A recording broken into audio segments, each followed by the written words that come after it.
Assalamualaikum warahmatullahi wabarakatuh. Perkenalkan, nama saya Nabail Nur Rahman dengan NIM 193112333 dari kelompok 11 yang ingin mempresentasikan tentang kasus Ben and Jerry's Homemade. Sebelumnya, perkenalkan dulu anggota kelompok kami ada Raka Binuka 1931134. Selanjutnya ada Ridho Putra dengan NIM 1931130. Dilanjut dengan Ayodhya Wirabumi dengan NIM 193110501. Singkat ringkasan dari kasus tersebut adalah Ben and Jerry's Homemade merupakan perusahaan yang didirikan pada tahun 1978 oleh Ben Cohen dan Jerry Greenfield.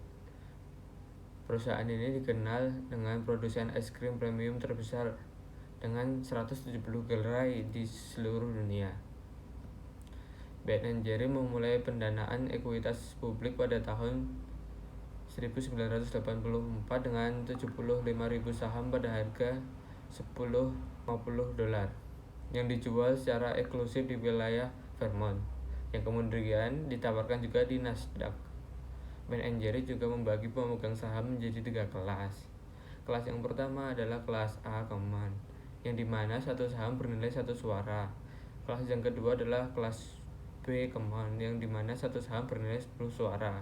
Dan yang terakhir, kelas ketiga adalah kelas A Preferred. Selanjutnya akan dilanjutkan oleh Raka. Problem of the case. Ben and Jerry telah memicu sejumlah tawaran mengambil alihan oleh beberapa perusahaan seperti dari Unilever dengan penawaran $31 dan $35 per saham, dan pada akhirnya dinaikkan menjadi $36 per saham dan tawaran $31 per saham dari perusahaan Dreyer. Dengan banyaknya penawaran, co-founder Ben and Jerry mengalami dilematical decision dikarenakan adanya perbedaan pendapat antara founder dan eksekutif terkait visi dari perusahaannya. Problem of the case yang kedua, karena social awareness yang terlalu tinggi dan keputusan-keputusan yang diambil oleh Ben and Jerry dalam memilih untuk mengorbankan keuntungan jangka pendek untuk keuntungan sosial, akhirnya Ben and Jerry dalam suatu waktu tidak mampu untuk menghasilkan laba.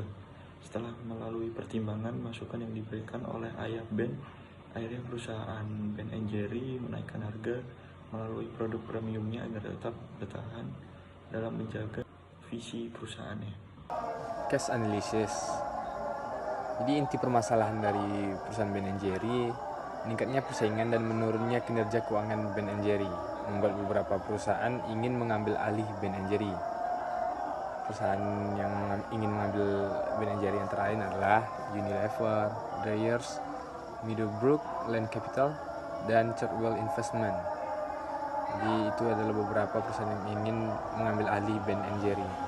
Di sini saya akan melanjutkan penjelasan mengenai case analysis Ben and Jerry ya, yang tadi. Nah, di sini bisa dilihat di slide ini kita menghitung jumlah rata-rata industri dari perusahaan Ben and Jerry ini. Nah, kalau kita lihat dari hitungan yang di atas, hasil rata-ratanya itu menunjukkan bahwa kondisi keuangan Ben and Jerry itu sedang dalam kondisi yang kurang baik. Bahkan selisihnya ini lumayan jauh. Tetapi nih, dari 5 perusahaan yang terkait kondisi Ben and Jerry ini tergolong yang lumayan baik lah, masuk top 2 teratas.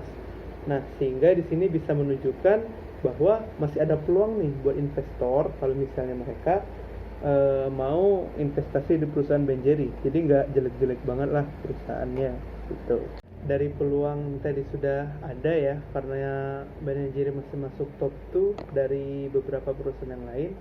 Nah, ini kan menjadi dilema decision nih bagi Ben Jerry, mereka mau milih investor yang mana. Nah, di sini ada beberapa pertimbangan mengenai perusahaan dari Ben Jerry. Nah, pertama itu ada investor dari Unilever. Nah, kalau dari Unilever ini, dia itu memberikan harga per lembar sahamnya ini lumayan tinggi, tetapi mereka itu nggak mendukung kegiatan sosial dari Ben Jerry. Nah, sedangkan visi dari perusahaan Ben Jerry itu harus mengadakan kegiatan sosial.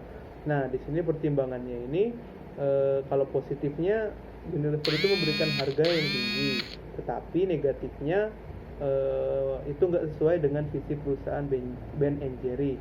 Nah, kalau emang diteruskan, kemungkinan itu akan memberikan kesan jelek nih. Karena publik kan bakal tahu visi dari Ben Jerry itu gimana, tapi karena mereka udah diinvestasikan oleh Unilever, mereka nggak bisa mewujudkan dari visi mereka tersebut. Kemudian itu yang kedua ada dari Dreyer. Nah, kalau Dreyer ini mereka itu memberikan harga nggak setinggi Unilever tadi, tetapi mereka itu memberikan keleluasaan terhadap Ben Jerry dalam menjalankan visinya.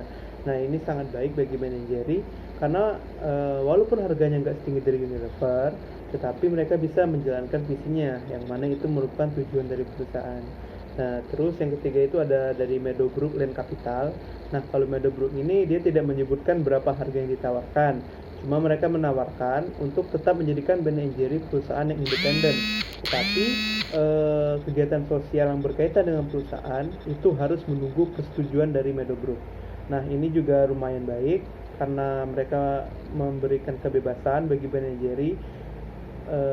Tapi semua kegiatan sosial itu harus diputuskan oleh Meadow Group sendiri.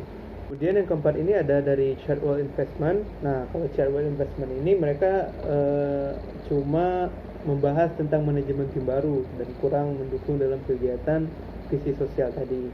Maka ini kalau menurut kami juga kurang cocok lah bagi perusahaan Ben Jerry.